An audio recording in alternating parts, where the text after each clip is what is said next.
Hello, my name is Melody Garcia with the Denver Public Library, and I am here to support the Absolutely True Diary of a Part-Time Indian by Sherman Alexie for Banned Books Week. This book has been banned again and again since 2009. Its most recent attempt earlier this year actually had it removed from the school curriculum, although it was retained on the library shelves.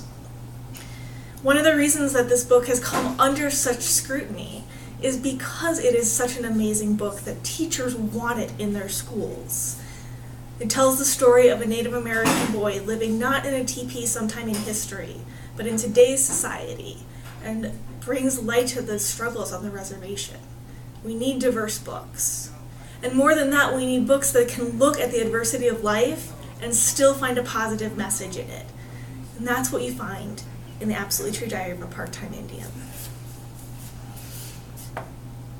Do you want to know the very best thing about my grandmother? She was tolerant. And I know that's a hilarious thing to say about your grandmother. I mean, when people compliment their grandmothers, especially their Indian grandmothers, they usually say things like, "My grandmother is so wise. My grandmother is so kind. My grandmother has seen everything."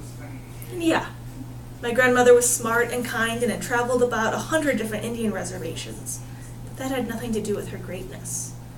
My grandmother's greatest gift was tolerance.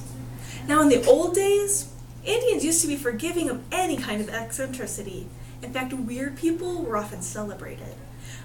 Epileptics were often shamans, because people just assumed that God gave seizure visions to the lucky ones.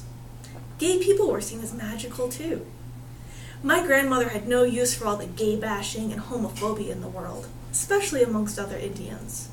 "Geez," she said, "who cares if a man wants to marry another man? All I want to know is who's going to pick up the dirty socks." Of course, ever since white people showed up and brought along Christianity and their fears of eccentricity, Indians have gradually lost all of their tolerance. Indians can be just as judgmental and hateful as any white person. But not my grandmother.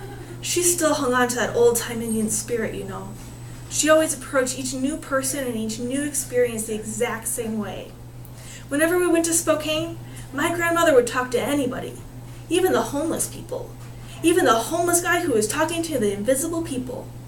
My grandmother would start talking to the invisible people too. And it's that kind of message and that kind of tolerance that this book teaches. And the fact that people would be so intolerant is why I support Banned Book Week.